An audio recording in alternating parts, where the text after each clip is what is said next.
ಆತ್ಮೀಯ H16 news ಅರ್ಥಾತ್ ಹೇ ಸೀತಾರಾಮ್ಗೆ ಸ್ವಾಗತ. ನಾನು ನಿಮ್ಮವ MI ಅಥವಾ ಮಲ್ಲಪ್ಪ ಜೋತಾವಾರ್. ಆದ್ಮೇಲೆ ಈಗ ತಾವು ದಿನ ಸುದ್ದಿಗಳನ್ನ ಅದರ ಜೊತೆಗೆ ವಿಶೇಷತೆಗಳನ್ನ ನೋಡ್ತಾ ಹೋಗಿ ವಿಶೇಷ ಈ ಮೊದಲನೇ ಸುದ್ದಿಯನ್ನು ನೋಡಿ.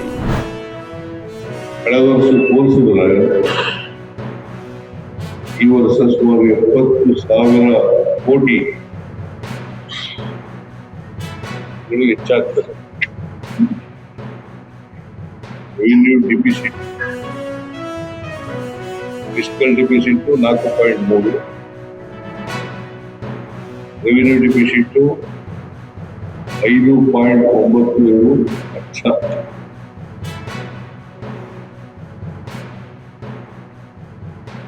ಕರ್ನಾಟಕಕ್ಕೆ ಏನೇನು ಕೊಟ್ಟಿಲ್ಲ. ಅಷ್ಟೇ ಎಲ್ಲ ಕರ್ನಾಟಕ ಇಲ್ಲ, ದಕ್ಷಿಣ ಕರ್ನಾಟಕಕ್ಕೂ ಏನು, ದಕ್ಷಿಣ ಭಾರತಕ್ಕೆ ಏನೂ ಕೊಟ್ಟಿಲ್ಲ.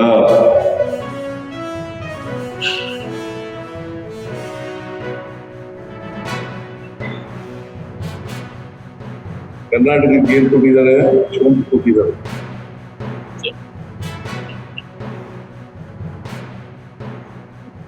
ಕರ್ನಾಟಕಕ್ಕೆ ಕೊಟ್ಟಿರ್ತಕ್ಕಂಥ ಬಜೆಟ್ ಸೋಂಪು.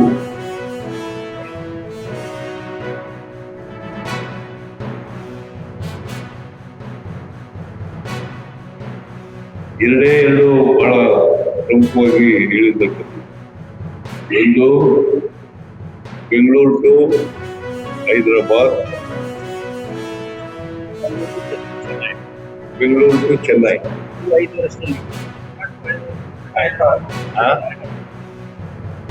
Bengaluru to Chennai, Bengaluru to Hyderabad, Bengaluru to Hyderabad, Bengaluru to Chennai.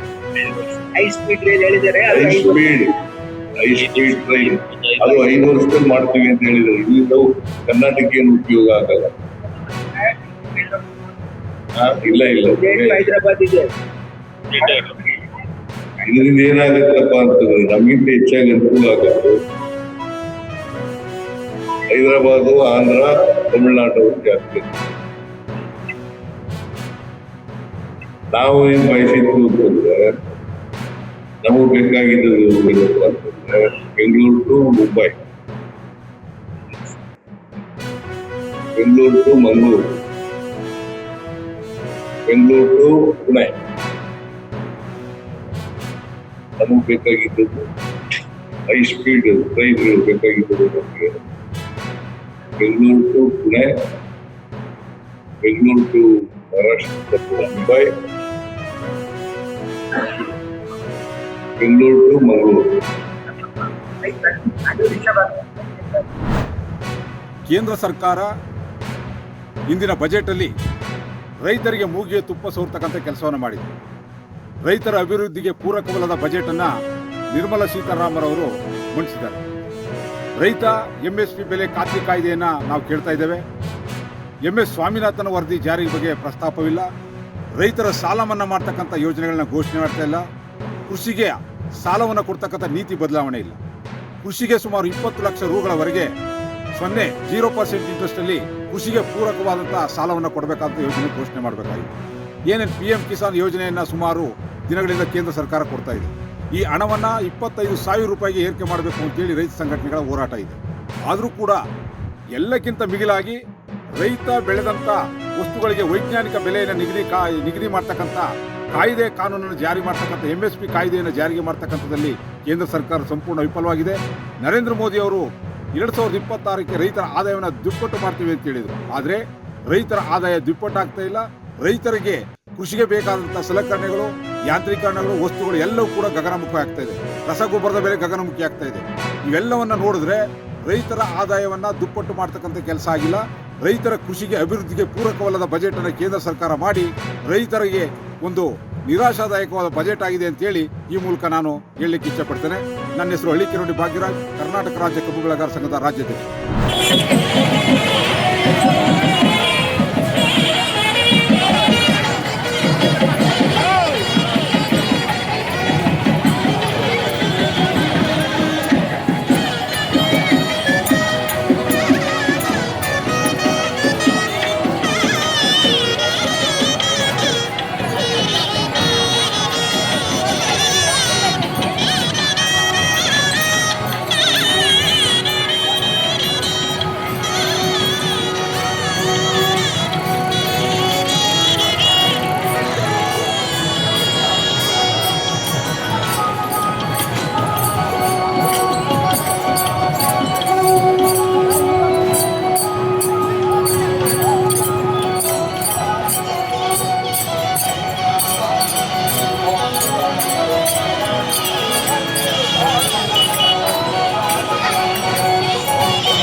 ಗ್ರಾಮ ಸ್ವರಾಜ್ಯದ ಕನಸನ್ನು ನನಸು ಮಾಡಲಿಕ್ಕೆ ಪಾರಂಪರಿಕ ಕೈಗಾರಿಕಾ ವಲಯಗಳನ್ನು ಉತ್ತೇಜನಗೊಳಿಸ್ತಕ್ಕಂಥದ್ದು ಮತ್ತು ಕುಲದ ಕಸಬನ್ನೇ ನಂಬಿ ಬದುಕ್ತಕ್ಕಂಥ ಗ್ರಾಮೀಣ ಪ್ರದೇಶದ ಸಣ್ಣ ಗುಡಿ ಕೈಗಾರಿಕೆಗಳಿಗೆ ಹೆಚ್ಚಿನ ಪ್ರೋತ್ಸಾಹ ನೀಡ್ತಕ್ಕಂಥದ್ದಕ್ಕೆ ನರೇಂದ್ರ ಮೋದಿಜಿಯವರ ಸರ್ಕಾರ ಈ ಬಜೆಟ್ನಲ್ಲಿ ಹೆಚ್ಚಿನ ಒತ್ತನ್ನು ಕೊಟ್ಟಿದೆ.